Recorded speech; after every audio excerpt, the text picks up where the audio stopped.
മിൽമ പാലിന് ലിറ്ററിന് 4 രൂപ വർദ്ധിപ്പിച്ചു. ബുധനാഴ്ച ചേർന്ന മിൽമ ഡയറക്ടർ ബോർഡിലാണ് തീരുമാനം.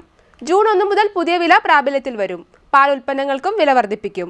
കഴിഞ്ഞ ഏപ്രിലിൽ ചേർന്ന യോഗത്തിൽ നിയമസഭാ തെരഞ്ഞെടുപ്പ് ഫലപ്രഖ്യാപനത്തിനു ശേഷം വില വർദ്ധിപ്പിക്കാൻ തീരുമാനിച്ചിരുന്നു. മിൽമ പാലിന് ലിറ്ററിന് 4 രൂപയാണ് വർദ്ധിപ്പിച്ചിരിക്കുന്നത്. ബുധനാഴ്ച ചേർന്ന മിൽമ ഡയറക്ടർ ബോർഡിലാണ് ഇത് സംബന്ധിച്ച തീരുമാനം കൈക്കൊണ്ടത്.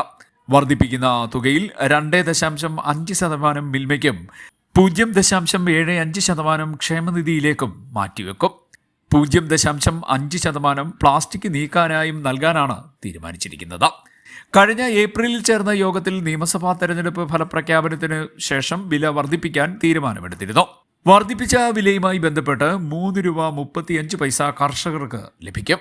വർദ്ധിക്കുന്ന 4 രൂപയിൽ 83.75% വിഹിതം ക്ഷീര കർഷകർക്ക് ലഭിക്കുന്ന രീതിയിലാണ് നടപടി സ്വീകരിക്കുക. 6.25% വീതം സൊസൈറ്റികൾക്കും ഡീലർമാർക്കും നൽകാനും തീരുമാനമുണ്ട്. CDNet news, Kayamkulam.